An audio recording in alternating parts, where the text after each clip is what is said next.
Science, le 11 novembre 2002, un coup de tonnerre retentit dans le monde des mathématiques. Grigori Perelman, un mathématicien russe, publie un article de 39 pages dans la revue Arxiv. Celui-ci contient les bases de la démonstration de la conjecture de Poincaré, un des problèmes du millénaire. Monsieur Perelman complète cet article en publiant 2 autres. 4 ans plus tard, après de longues vérifications, il est définitivement reconnu que cette conjecture est démontrée. Elle vient de tomber après un siècle d'intenses recherches. Mais revenons quelques années en arrière. Cette aventure commence en 1904.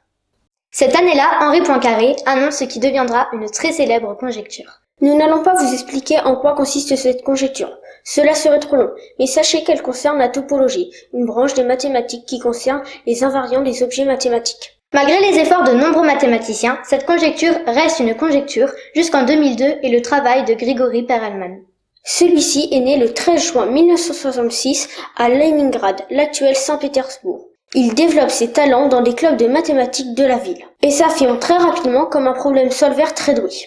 Il réussit à obtenir une médaille d'or aux Olympiades de mathématiques en 1982 en obtenant la note maximum. Il entre ensuite à l'université de Leningrad, puis démontre une importante conjecture de géométrie, ce qui lui vaut une reconnaissance internationale.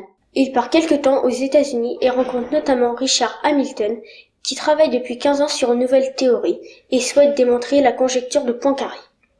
En 1995, Perelman retourne en Russie, à Saint-Pétersbourg, Leningrad ayant repris son ancien nom. Il occupe un poste de recherche à l'Institut de Steklov. Il ne donne plus aucune nouvelle durant 7 ans. Le monde entier le croit perdu pour les mathématiques. Entre-temps, en l'an 2000, l'Institut Clé aux États-Unis énonce une liste dite du millénaire de 7 problèmes mathématiques non résolus. Il offre $1 million à toute personne qui arrive à résoudre un de ces problèmes. Parmi eux figure la conjecture de Poincaré. Les problèmes sont si difficiles que personne ne s'imagine qu'ils seront résolus rapidement. Quelle est la surprise pour le monde mathématique quand Grigori Perelman annonce qu'il a démontré la conjecture de Poincaré dans ses articles. Du coup, Perelman retourne aux États-Unis pour donner des conférences. Il répond avec brio à toutes les questions qui lui sont posées. Agacé par toute cette pression médiatique et le fait que la communauté mathématique prenne autant de temps à comprendre sa preuve, il rentre à Saint-Pétersbourg. Là, il laisse les autres vérifier que sa démonstration est correcte. Cela prend 4 ans. Oui, 4 ans! Cette démonstration lui vaut en 2006 l'attribution de la médaille Fields, la plus haute distinction accordée à un mathématicien. Nous en avons parlé dans une précédente vidéo.